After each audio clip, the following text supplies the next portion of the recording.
Subscribe আল ইসলাহ media BD মানবতার কল্যাণে। আসসালামু আলাইকুম ওয়া রাহমাতুল্লাহি ওয়া বারাকাতুহু।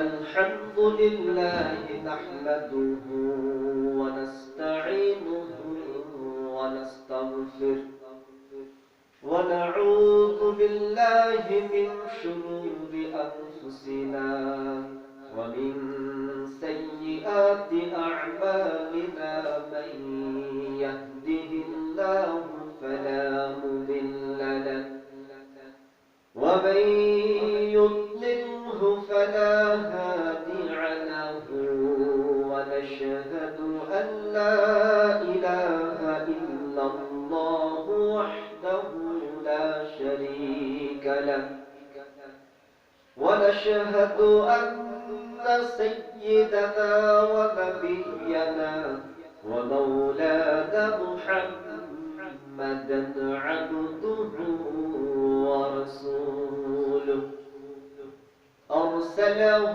بالحق بشيرا ونذيرا وداعيا إلى الله بإذنه سراجا وقمرا منيرا عما بعد فقد قال الله تعالى في كلامه المجيد وفرقانه الحميد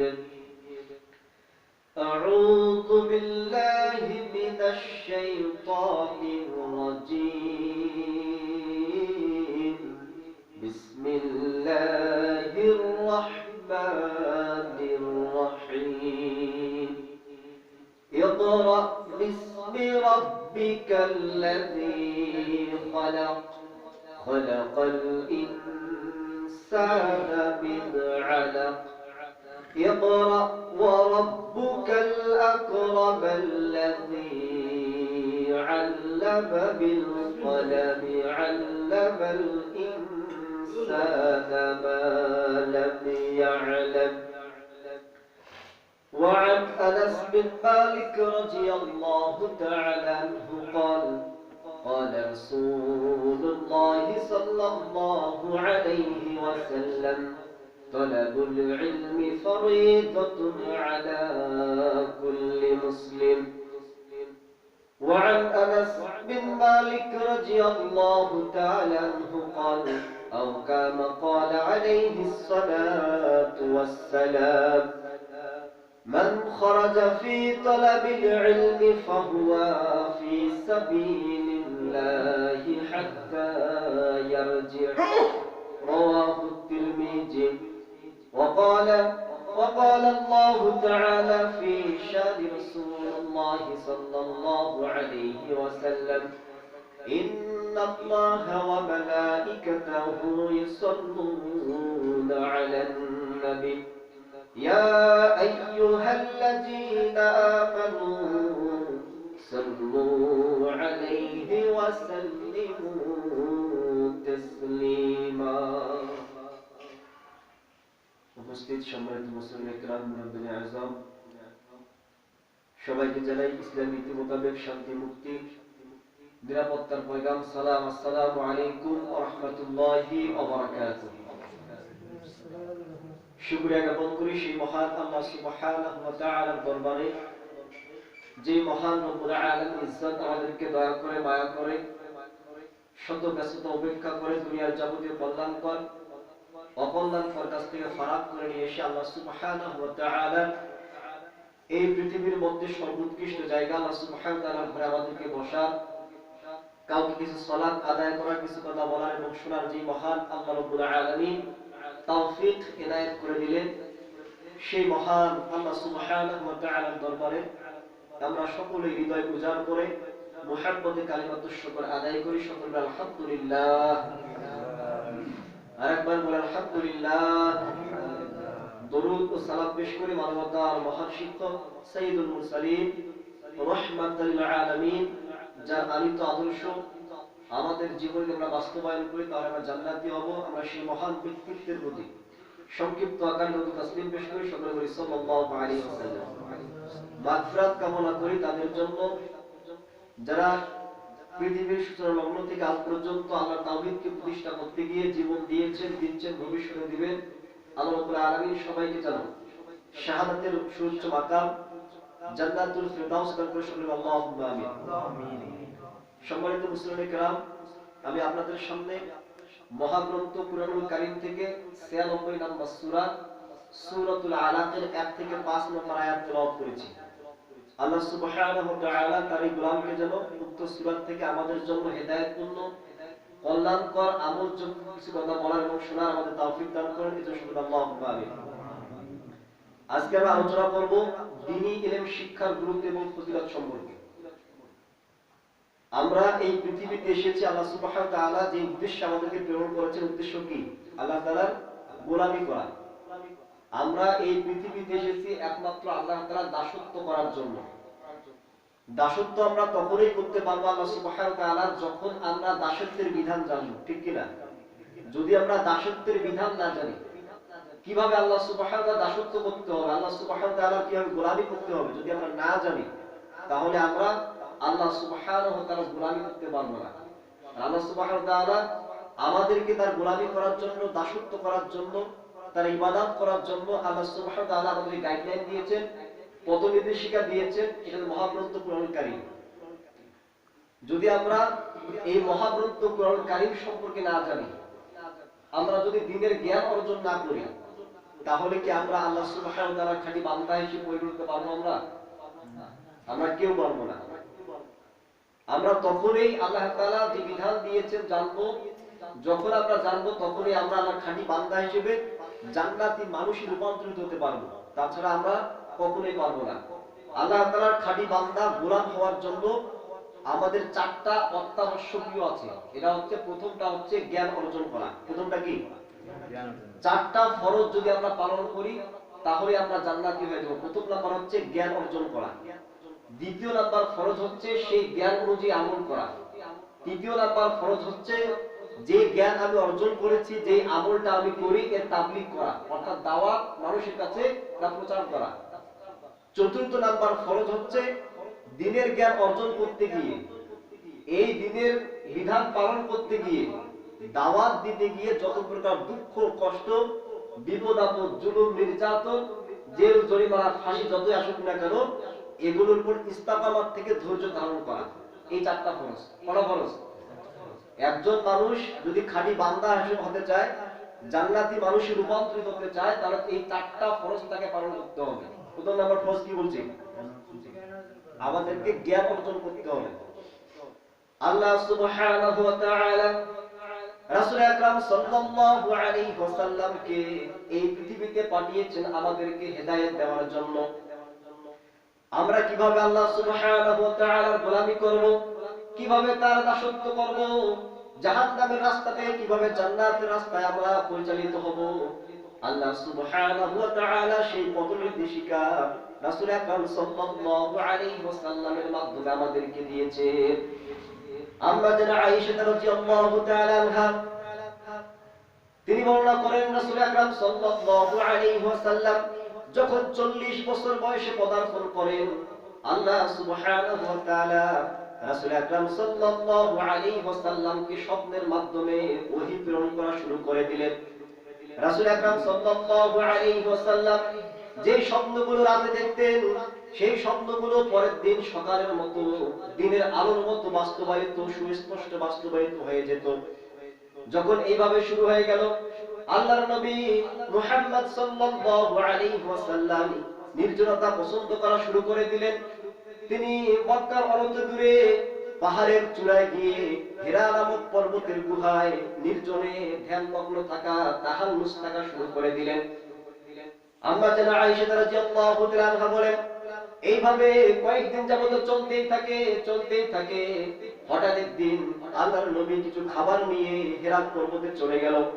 সে হিরা গুহায় অবস্থান করলো, কয়েকদিন থাকলো, আবার চলে আসলো, আবার গেল, আবার খাবার নিয়ে খাদিজা রাদিয়াল্লাহু তাআলার কাছে খাবার নিয়ে আবার গেল। তিনি আবার হিরা গুহায় রাত্রি যাপন করলেন, ধ্যানমগ্ন অবস্থায় আছেন। এমন মুহূর্তে আল্লাহ সুবহানাহু ওয়া তাআলা রিসালাতের চূড়ান্ত ফয়সালা মহাগ্রন্থ কোরআন কারীম নিয়ে সপ্ত আসমান থেকে হযরত জিবরাইল আলাইহিস সালাতু ওয়াস সালামকে পাঠিয়ে দিয়েছেন। বলেন সুবহানাল্লাহ। রাসূল আকরাম সাল্লাল্লাহু আলাইহি ওয়াসাল্লাম বলেন, আমি যখন হেরা পর্বতের গুহায় একাকী ধ্যানমগ্ন অবস্থায় ছিলাম, এমন মুহূর্তে জিবরাইল আলাইহিস সালাতু ওয়াস সালাম আমার কাছে ওহী নিয়ে আসলেন। তিনি বললেন, ফাকালা ইকরা, হে আল্লাহর নবী মুহাম্মদ সাল্লাল্লাহু আলাইহি ওয়াসাল্লাম আপনি পড়ুন। যখন জিবরাইল আমাকে পড়তে বলল, আমি রাসূল বললাম, মা আনা বিকরি, আমি তো পড়তে জানি না।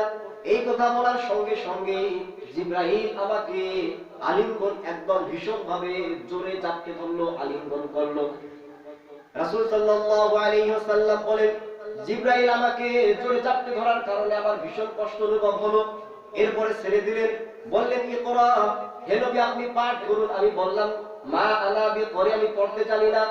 আবার জিবরাইল আমাকে চাপতে ধরলেন, জোরে ভীষণ জোরে আলিঙ্গন করতে ধরলেন। আমি রাসূলের আবার অনেক কষ্ট, ভীষণ কষ্ট অনুভব হলো। আবার ছেড়ে দিল, ফাকালা ইকরা, ছেড়ে দিয়ে বলল, হে নবী আপনি পড়ুন। আমি বললাম, মা আনা বিকরি, আমি তো পড়তে জানি না। এরপরে আবার তৃতীয়বার হযরত জিবরাইল আলাইহিস সালাতু ওয়াস সালাম আল্লাহর নবীকে বুকে নিয়ে ভীষণ ভাবে একদম আলিঙ্গন করেছেন, জাপটে ধরেছেন। রাসূল আকরাম সাল্লাল্লাহু আলাইহি ওয়াসাল্লাম বলেন, আমার ভীষণ কষ্ট অনুভব হলো। এরপরে ছেড়ে দিয়ে জিবরাইল আলাইহিস সালাতু ওয়াস সালাম বললেন, ইকরা বিসমি রাব্বিকাল্লাযী খালাক, খালাকাল ইনসানা মিন আলাক, ইকরা ওয়া রাব্বুকাল আকরামাল্লাযী আল্লামা বিল কলম, আল্লামাল ইনসানা মা লাম ইয়ালাম। রাসূল আকরাম সাল্লাল্লাহু আলাইহি ওয়াসাল্লামের কাছে প্রথম যে ওহীর বিধান ওহী নাজিল হলো, এই নাজিলের প্রথম কথাটা হচ্ছে ইকরা। আল্লাহর নবীকে জ্ঞান অর্জন করার জন্য, পাঠ করার জন্য আল্লাহ সুবহানাহু ওয়া তাআলা আদেশ করেছেন। বলেন সুবহানাল্লাহ। রব্বুল আলামিন বলেন, ইকরা বিসমি রাব্বিকাল্লাযী খালাক, হে নবী আপনি পাঠ করুন আপনার রবের নামে। খালাকাল ইনসানা মিন আলাক, যিনি মানুষগুলোকে রক্তপিণ্ড থেকে, আলাক থেকে সৃষ্টি করেছেন। ইকরা ওয়া রাব্বুকাল আকরাম, আপনি পাঠ করুন আপনার রব মহামহিম। আল্লামাল ইনসানা মা লাম ইয়ালাম, তিনি মানুষকে কলমের দ্বারা মানুষ যেইগুলো জানতো না আল্লাহ সুবহানাহু ওয়া তাআলা সেইগুলো মানুষকে শিক্ষা দিয়েছেন। বলেন সুবহানাল্লাহ। আল্লাহ সুবহানাহু ওয়া তাআলা আমাদের নবীর উপর প্রথম যে বিধান নাযিল করেছেন, অর্থাৎ মহাগ্রন্থ কুরআনুল কারীমের যে বিধান নাযিল করেছেন, এই নাযিলের প্রথম শব্দ হচ্ছে ইকরা, তোমরা হে নবী তুমি পাঠ করো। তাহলে এই যে ইকরা, জ্ঞান অর্জন করা, এজন্য সকল উম্মতে মুহাম্মাদের উপর, আমরা যারাই নবীর উম্মত দাবি করব, আমাদের উপর প্রথম জ্ঞান অর্জন করা কি ফরজ। আমরা যদি জ্ঞান অর্জন না করি তাহলে তো আমরা জানতে পারবো না কিভাবে নামাজ আদায় করতে হয়, আমরা জানতে পারবো না কিভাবে রোজা রাখতে হয়, আমরা জানতে পারবো না কিভাবে ওযু গোসল করতে হয়। যদি আমরা না জানি এই সমস্ত কিছু, তাহলে আমাদের মধ্যে আর চতুষ্পদ জন্তুর মধ্যে কোনো পার্থক্য থাকবে না। থাকবে নাকি? পার্থক্য থাকবে? আমাদের ওযু গোসল আছে, আমাদের পাক না পাক আছে, আমাদের হালাল হারাম আছে, আমাদের নামাজ রোজা আছে, কালিমা আছে, তাওহীদ আছে। এগুলো গরু ছাগলের আছে? আছে এগুলো? গরু ছাগলের এগুলো নাই বিধায় গরু ছাগলকে ইলম অর্জন করতে হয় না। তারা যেভাবেই পারে সেভাবেই জীবন যাপন করে, জীবন কাটিয়ে দেয় তাদের জীবনটা। আর আমাদের জীবন, আমরা হচ্ছে আশরাফুল মাখলুকাত, আমরা কি সৃষ্টির সেরা জীব। আমাদের কাজ হচ্ছে সর্বশ্রেষ্ঠ। যদি আমরা সৃষ্টির সেরা জীব হয়ে গরু ছাগলের মতো জীবন যাপন করি, আমরা নামাজ কিভাবে পড়তে হয় না জানি, কিভাবে রোজা রাখতে আমরা না জানি, আমরা ওযু গোসল না জানি, পাক না পাক কিভাবে আমাদের ওযু চলে গেল, যদি আমরা এগুলো না জানি, তাহলে গরু ছাগলের মধ্যে আর আমাদের মধ্যে কোনো পার্থক্য থাকবে না। উলাইকাল আনআম বাল হুম আদাল, আল্লাহ বলেছেন এরা চতুষ্পদ জন্তুর মতো, শুধু চতুষ্পদ জন্তুর মতোই নয়, এরা হচ্ছে তার চাইতে নিকৃষ্ট। বলেন নাউযুবিল্লাহ। তাহলে আমরা যদি জ্ঞান অর্জন করি, সেই অনুযায়ী আমল করি, তাহলে আমরা আশরাফুল মাখলুকাত।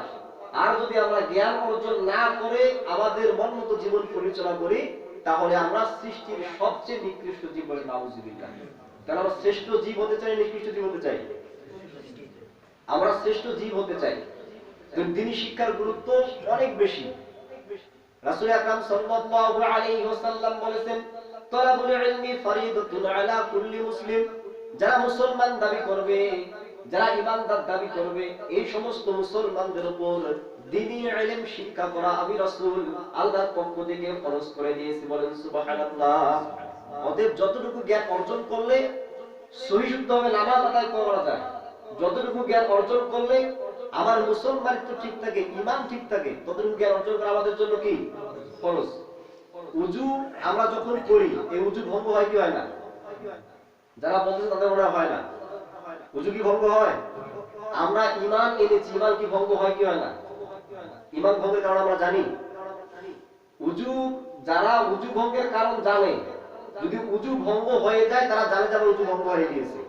আর যারা ওযু ভঙ্গের কারণ জানে না, তাহলে যদি ওযু ভঙ্গ হয় তারা কি জানবে ওযু ভঙ্গ হয়েছে? যদি এমত অবস্থায় নামাজ পড়ে, নামাজ হবে? রোজা রাখলে রোজা হবে? রোজা হবে, রোজা হবে, কিন্তু নামাজ হবে না। আবার যারা ফরজ গোসল, গোসল ফরজ, যারা বিবাহিত, যারা যৌবনকাল পদার্পণ করেছে, প্রত্যেকের গোসল ফরজ হয়। যদি গোসল ফরজের বিধান না জানে তাহলে গোসল ফরজ আদায় হবে? আর যার শরীর নাপাক থাকবে তার কোনো কিছু কি কবুল হবে? কোনো কিছুই আমলও হবে না, সহি হবে না, কবুলও হবে না। অতএব যদি জ্ঞান আমাদের ভিতরে না থাকে, কিভাবে নষ্ট হয়ে যায়, ঈমান কিভাবে নষ্ট হয়, মুসলমানিত্ব কিভাবে নষ্ট হয়ে যায় আমরা না জানি, তাহলে এই মুসলমানিত্ব নষ্ট হয়ে গেলে, ঈমানদারিত্ব নষ্ট হয়ে গেলে, এই অবস্থায় মৃত্যুবরণ করলে যেমন ওযু ছাড়া নামাজ হবে না, যতই আমরা নামাজ পড়ি, রোজা রাখি, আমরা কোনো কিছু আল্লাহর দরবারে গ্রহণ হবে না, আমরা আল্লাহ জাহান্নামে হয়ে যাব। নাউযুবিল্লাহ। এজন্য জ্ঞান অর্জন আমাদের করতেই হবে। যদি আমরা ঈমান ভঙ্গের কারণ না জানি, আমরা পৈতৃক সম্পত্তি হিসেবে মুসলমানিত্ব পেয়েছি, ঠিক কিনা? আমার বাপ মুসলমান, আমার দাদা মুসলমান, তার দাদা মুসলমান, ওই সূত্রে আমিও মুসলমান। আমার ভাই ইমানদার, আমার চাচা ইমানদার, আমার বাবা ইমানদার, ওই সূত্রে আমি ইমানদার। কিন্তু ঈমান যে একটা মূল্যবান জিনিস, এটা তো নষ্টের কারণ আছে, মুসলমানিত্ব ধ্বংস হয়ে যায়। এই সমস্ত আমরা না জানি, যদি আমাদের মুসলমানিত্ব অজানা অবস্থায়, আমাদের অজান্তেই ধ্বংস হয়ে যায়, তাহলে এই অবস্থায় মৃত্যুবরণ করে আমাদের মৃত্যু কুফরি অবস্থায় হবে। নাউযুবিল্লাহ। তাহলে আমরা কি কুফরি অবস্থায় মৃত্যুবরণ করতে চাই? না। চাই আমরা? না। তাহলে কি করতে হবে? জ্ঞান অর্জন করতে হবে, জানতে হবে যে ঈমান ভঙ্গের কারণ কি কি, মুসলমানিত্ব কিভাবে নষ্ট হয়ে যায়, ওযু কিভাবে নষ্ট হয়ে যায়, ফরজ গোসল কিভাবে আদায় করতে হয়, কিভাবে মানুষের কথা বলতে হয়। এগুলো যদি আমরা না জানি তাহলে পালন করতে পারবো না। তাহলে এগুলো আমরা জানতে হবে, কি হবে না? এই জানাটাই হচ্ছে ফরজ। যতটুকু ইলম অর্জন করলে মুসলমানিত্ব ঠিক থাকে, ঈমান ঠিক থাকে, ওযু গোসল এগুলো ঠিক থাকে, নামাজ ঠিক থাকে, ততটুকু ইলম অর্জন করা প্রত্যেক মুসলমান ঈমানদারের উপর ফরজ করে দিয়েছেন কে? আল্লাহ সুবহানাহু ওয়া তাআলা। আল্লাহ সুবহানাহু ওয়া তাআলা বলেন, কিয়ামতের ময়দানে যখন জান্নাতীরা জান্নাতে চলে যাবে, জাহান্নামীরা জাহান্নামে চলে যাবে, জাহান্নামীরা আফসোস করে বলবে, আল্লাহ সুবহানাহু ওয়া তাআলা জাহান্নামীরা আফসোস করে কি বলবে? পবিত্র কোরআন কারীমের 67 নম্বর সূরা সূরাতুল মুলকের 10 নম্বর আয়াতের মধ্যে বলে দিয়েছেন, ওয়া ক্বালু লাউ কুননা নাসমাউ আও না'কিলু মা কুননা ফি আসহাবিস সাঈদ। জাহান্নামীরা সেদিন আফসোস করে বলবে, হায় আফসোস, আমরা যদি পৃথিবীর জমিনে আল্লাহ সুবহানাহু ওয়া তাআলার বিধানগুলো আমরা যদি শুনতাম, আমরা যদি পালন করতাম, হৃদয় দিয়ে উপলব্ধি করতাম, আমাদের সামনে যখন ওলামায়ে কেরাম বলেছিল জ্ঞান অর্জনের কথা, যদি আমরা তখন জ্ঞান অর্জন করতাম, আল্লাহ তাআলার বিধানগুলো শুনতাম, তাহলে আজকে আমাদেরকে আসহাবিস সাঈর, এই জাহান্নামবাসী হতে হতো না। বলেন নাউযুবিল্লাহ। সেদিন আফসোস করে লাভ হবে? সেদিন আফসোস করে লাভ হবে? আমরা যদি জ্ঞান অর্জন না করে মৃত্যুবরণ করি, আমরা জাহান্নামে চলে যাই, আমরাও সেদিন বলবো যে নাসমাউ ওয়া না'কিলু, আমরা কেন সেদিন শুনি নাই, আমরা সেদিন কেন উপলব্ধি করি না এই জিনিসটা। আজকে আমরা আফসোস করে বলতেছি যে আমরা যদি সেদিন মানতাম, শুনতাম, জানতাম, জ্ঞান অর্জন করতাম, তাহলে আজকে আমরা কখনোই জাহান্নামে হতাম না। তো সেদিন আফসোস করে লাভ আছে? সেদিন আফসোস করে কোনো লাভ নাই। এজন্য দ্বীনি জ্ঞান অর্জন করতে গেলে কষ্ট করতে হবে। এই আমল করতে গিয়ে অনেক কষ্ট আছে, দাওয়াত দিতে গিয়েও কষ্ট আছে, এবং ধৈর্য ধারণ করতে হবে। যদি যারা যে সমস্ত ব্যক্তি কষ্ট করে ধৈর্যের সহিত দ্বীনি ইলম অর্জন করবে, দ্বীনের উপর ইস্তেকামত থাকবে, তাদের জন্য আল্লাহ সুবহানাহু ওয়া তাআলা জান্নাতের সুসংবাদ দিয়েছেন, বলেন সুবহানাল্লাহ। আল্লাহ সুবহানাহু ওয়া তাআলা পবিত্র কোরআনের 41 নম্বর সূরা সূরাতুল ফুসসিলাতের 30, 31 এবং 32 নম্বর আয়াতের মধ্যে বলেন, ইন্নাল্লাযীনা ক্বালু রাব্বুনাল্লাহু সুম্মা ইসতাকামু তাতানাজ্জালু আলাইহিমুল মালায়েকা আল্লা তাখাফু ওয়া লা তাহজানু ওয়া আবশিরু বিল জান্নাতিল্লাতী কুনতুম তুআদুন।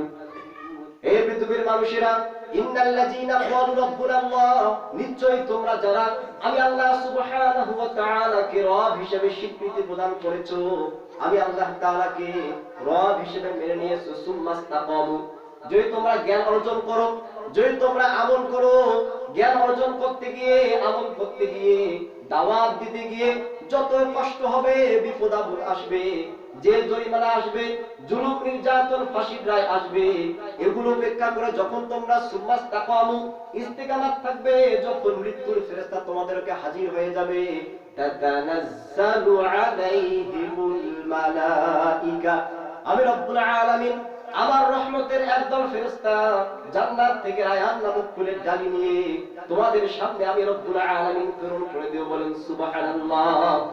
যদি আমরা রব্বুল আলামিনকে রব হিসেবে স্বীকার করে নিয়ে আল্লাহর প্রতি ইস্তেকামাত থাকি, জ্ঞান অর্জন করি, সেই অনুযায়ী আমল করি এবং এই আমলের দাওয়াত মানুষকে দেই, এই আমলের দাওয়াত দিতে গিয়ে যত জুলুম নির্যাতন কষ্ট হোক, বিপদ আপদ আসুক, এগুলো আমরা যদি সহ্য করে ইস্তেকামাত থাকি, আমাদের মৃত্যুর সময় ফেরেশতা, জান্নাতি ফেরেশতা, বলেন সুবহানাল্লাহ।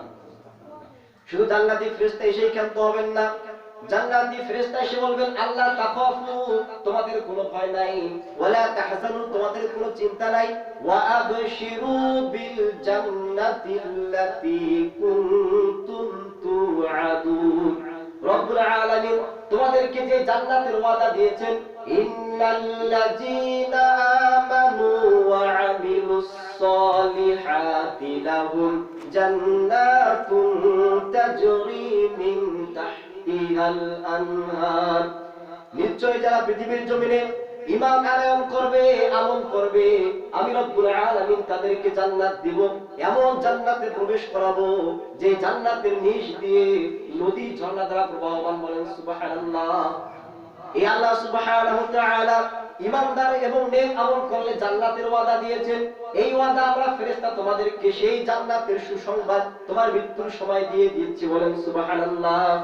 এরপরে বলবেন, নাহনু আউলিয়াউকুম ফিল হায়াতিদ দুনিয়া ওয়া ফিল আখিরাহ, আমরা যেমন পৃথিবীর জমিনে তোমার শুভাকাঙ্ক্ষী ছিলাম, বন্ধু ছিলাম, পরকালীন জীবনেও মৃত্যুর পর থেকে আমরাই তোমার বন্ধু হিসেবে পরিগণিত হব, বলেন সুবহানাল্লাহ। ওয়ালাকুম ফিহা মা তাশতাহি আনফুসুকুম ওয়ালাকুম ফিহা মা তাদউন, রব্বুল আলামিন তোমাদেরকে এমন জান্নাত দিবেন, এমন জান্নাতে তোমাদেরকে প্রবেশ করাবেন, যে জান্নাতে তোমরা যা চাইবে, যে তোমরা আকাঙ্ক্ষা করবে, আল্লাহ তাআলার কাছে চাইবে, সমস্ত কিছুই আল্লাহ রাব্বুল আলামিন সেই জান্নাতের মধ্যে প্রস্তুত করে রেখেছেন, বলেন সুবহানাল্লাহ। নুজুলাম মিন গফুরির রহিম, রব্বুল আলামিন এই জান্নাত এজন্যই রেখেছেন তোমরা কষ্ট করে, দুঃখ যন্ত্রণা বিপদ আপদ সহ্য করে আল্লাহ তাআলার প্রতি ইস্তেকামাত থেকেছো, এজন্য রব্বুল আলামিন নুজুলাম, আপ্যায়ন স্বরূপ, যেমন করে আমরা মেহমান বাড়িতে আসলে আপ্যায়ন করি, অতিথি পরায়ণ আল্লাহ সুবহানাহু ওয়া তাআলা মুমিনদের জন্য আপ্যায়ন স্বরূপ জান্নাতের ব্যবস্থা করে গেছেন, বলেন সুবহানাল্লাহ। তো সে আমরা জান্নাত চাই কি চাই না? আমরা সেই জান্নাত চাই। আল্লাহ সুবহানাহু ওয়া তাআলা আমাদের জন্য আপ্যায়ন স্বরূপ জান্নাত ব্যবস্থা করে রেখেছেন, শুধু আমরা নেওয়ার জন্য রেডি কিনা, প্রস্তুত কিনা, আল্লাহ সুবহানাহু ওয়া তাআলা এটাই আমাদের কাছ থেকে চেয়েছেন। আমরা কি নেওয়ার জন্য প্রস্তুত? নেওয়ার জন্য প্রস্তুত হতে হলে আমাদেরকে জানতে হবে সে জান্নাত কিভাবে অর্জন করতে হয়। না জানলে পাবো? না জানলে পাওয়া যাবে? কথা অনেক লম্বা, কথা অনেক লম্বা, একটাই 32 বেজে গেছে। আমরা ধারাবাহিকভাবে দ্বীনি ইলম অর্জন করার গুরুত্ব এবং ফজিলত আলোচনা করব। যেহেতু আল্লাহ সুবহানাহু ওয়া তাআলা আমাদেরকে পৃথিবীর জমিনে তার গোলামি করার জন্য পাঠিয়েছেন, আমাদেরকে মৃত্যুবরণ করে যেতেই হবে এবং আমাদেরকে একটা চূড়ান্ত ফায়সালা হবে, জান্নাত অথবা জাহান্নাম। যেহেতু এমন একটা কঠিন পরিস্থিতির সম্মুখীন আমাদেরকে হতে হবে, সেহেতু অবশ্যই আমাদেরকে জানতে হবে কোন পথে আল্লাহ কল্যাণ রেখেছেন। জানতে হবে কি হবে না? এজন্য জ্ঞান অর্জন করা ফরজ। এই ফরজ বিধান আমরা প্রত্যেকেই অর্জন করতে চাই কি চাই না? আমরা সবাই চাই কি অর্জন করতে চাই? জ্ঞান অর্জন করতে কি করতে হবে? কষ্ট করতে হবে। কি করতে হবে? কষ্ট করতে হবে। আমি প্রায় আপনাদেরকে বলি যে প্রত্যেকটা জুমার দিন আপনারা একটু তাড়াতাড়ি আসবেন, এক একটা করে জুমা 1টা ঘন্টা আপনারা দিন অর্জনের জন্য ক্লাস হিসেবে নেন। কারণ যদি আপনি না জানেন আপনার মুসলমান তো ঠিক আছে না নাই, যদি আপনি না জানেন আপনার ঈমান ঠিক আছে না নাই, যদি আপনি না জানেন আপনার নামাজটা শুদ্ধ হচ্ছে কিনা, যদি আপনি না জানেন আমি রব্বুল আলামিনকে ভালোবাসতে পারতেছি কিনা, তাহলে আপনার আমার এই জীবনটা সম্পূর্ণই বৃথা। Please subscribe Al Islah Media BD মানবতা